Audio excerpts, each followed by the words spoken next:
Thinking of moving to the newest neighborhood in Tampa, Water Street? Well, guess what? I was asking myself that same question last year and I moved here. So it's been about a year that I've been living here. So I'm going to share my pros and cons about moving to Water Street, Tampa. So let's start with my favorite things about this awesome neighborhood. And number one is walkability. You can go downstairs, get groceries from Publix, the Greenwise Publix that they have downstairs. I can go to my Pilates studio, which is Body Rock, just a block away. And it's always nice to be able to sneak in a hot girl walk on your way to either Pilates, getting groceries. I have a fur baby. Her name is Sophie. The other day she got super sick. It happens quite often when she eats something she's not supposed to. And I actually just went downstairs, went to Modern Paws over at Sparkman Wharf and got her specialty food to make her feel better. So it's so nice to be able to have those things close by, especially when something can come up and you could just go downstairs and grab whatever you need. The Emily Arena is also right across the street. So if you ever catch a concert or go to a Lightning game, you're going to be so close. You don't have to worry about parking and dealing with the big crowds of parking. So walkability is a big pro for me of living here in Water Street, and it's actually really safe. So I never feel like scared or anything if it's late at night. It's a pretty safe neighborhood. Number two on my pro list is the access to healthy on-the-go food. Okay, healthy on-the-go food. And let me back up and say that yes, there are a lot of trendy restaurants in Water Street. There's Predalina, there's Boulon, there is Lilac over at the Addition. So very nice restaurants, you know? But here's the thing.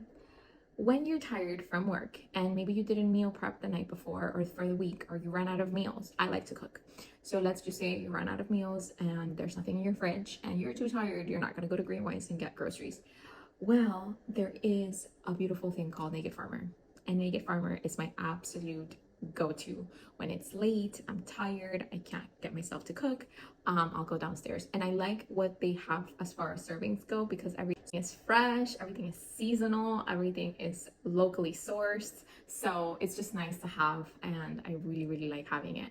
The other one is actually Greenwise. The Greenwise Publix has a section where they have coffees, they have beer, and the other thing they have are acai bowls and protein shakes. So if you are done with your workout and you want to get a nice quick protein shake and maybe you're running late and you can't make it yourself, boom, you can go and get one.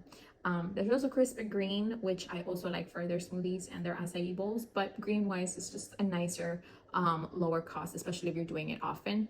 If it's just kind of like an in and out, that Crisp and Green is actually my third one. So first go to is Naked Farmer, Greenwise, and Crisp and Green. Number three from my number three from my post list is the water access, water views, which is everything I love, right? Totally love this part. And if you enjoy paddleboarding and kayaking, you can actually go downstairs, walk a little bit down to the Riverwalk and go to the Tampa rentals. And you can actually rent yourself a kayak or a paddleboard and have a day out in the water. Just so nice to have. You don't have to drive over to St. Pete, have all these cool things be available to you. So that's a big pro, especially if you like water, being by waterfront or anything close to the water. You were walking downstairs and boom, it's right there. Number four for my pros list of living in Water Street is the connectivity. And this is a very new concept in Tampa. You know, I feel like everything has been kind of scattered around and they've had a trolley, but you know, now the trolley is starting to connect these awesome neighborhoods together. So what's cool about Water Street is that now you have a neighborhood that is finally connected to a lot of things that are happening around the city. And not only that, you can use that trolley that they have that's for free to move around the city, which is nice. You have scooters too that you can take. So for example, you can actually hop on the trolley in Ybor City. My office is actually in Ybor City, so it's so nice to not have to take my car out. I just go downstairs, get my trolley. One day I don't need my car. I go out, I get the trolley, and I'm over at my office already. So people do that a lot. Like if they're going out for the night, or if they're enjoying like a comedy show, you go downstairs, hop on the trolley, you come right back. So it's all free. You don't have to worry about parking.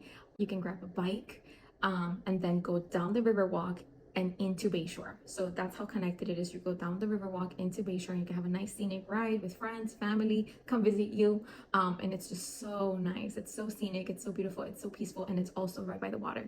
And here's a quick confession. I actually learned how to ride a bike last year, and it's very safe for newbies.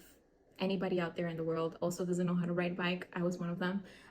So let me tell you, it's very nice to be able to learn in this type of environment because people are very calm. There are some frequent, like on Saturday nights, Sunday nights, that it gets kind of like a lot of people in the Riverwalk, but they're all very conscious of letting you go through. It's a very nice place to learn if anybody out there hasn't learned how to ride a bike yet. But you know what? I also felt like very encouraged to learn because it was almost like I want to be out there riding the bike too. So I was even more like motivated to learn how to ride my bike. And I got on it for Christmas. So I was like, it's now or never. So I would say that that's a big pro if you like walking, if you like just not using your car, if you like being on your bike, on a scooter. It's just really nice to be able to do that here. And that's the biggest pro for me. Okay, so for my list of cons of living in Water Street, there aren't very many, but there's always going to be a few things here and there, right? Number one for that list is parking, which comes with any like downtown area. But if you have guests that are staying just for a couple of hours, there is street parking, and there are also parking garages that you can have them park in. However, if there is a major event or a major concert, something happening in the arena, or there's just a lot of people that day, they do raise the prices in some of the garages, like the channel side parking garage. Now you can reserve in advance. That is one thing, you can reserve in advance for these. But let's just say that you have friends coming over on the same day that there's a concert.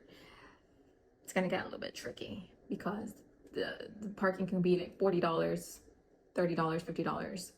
So they might be like, so just check what events are going on out there. You could just have them Uber to you to avoid any hassle. Now, if you have guests or family staying over for more than a couple of days, this is when it starts getting tricky because you have to pay for every parking spot in the buildings that you are going to be living in here in Water Street. So yeah, you don't really have guest parking unless you pay for an additional parking spot. So my biggest hack, and I don't even know if I'm allowed to say this, but that's what I do, is that I have them park at the channel side garage and do the lost ticket for $15 for the entire time that they're here, but they just can't take their car out. So it's my car all the time. Number two in my list of cons of living in Water Street is the street blockages. So because the Amalie Arena is so close by, there's events happening here all the time. People just want to come hang out. There's events and things happening here all the time. And you might be coming home late from work one day and you didn't plan out in advance that there might be a huge event or a lightning game, which happens to me all the time. And you're coming home from work very late, very tired, and now you have just encountered a bunch of cars that are not even moving and just people walking everywhere. So it flows at some point. So let's keep that in mind. It's not horrible. It really isn't, and especially if you're an optimist like me, you'll be fine.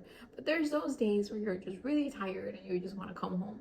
Those are the days where you're like, but that's it. It's pretty simple. It like flows after very nicely, and then you come home to your beautiful apartment. So it's fine.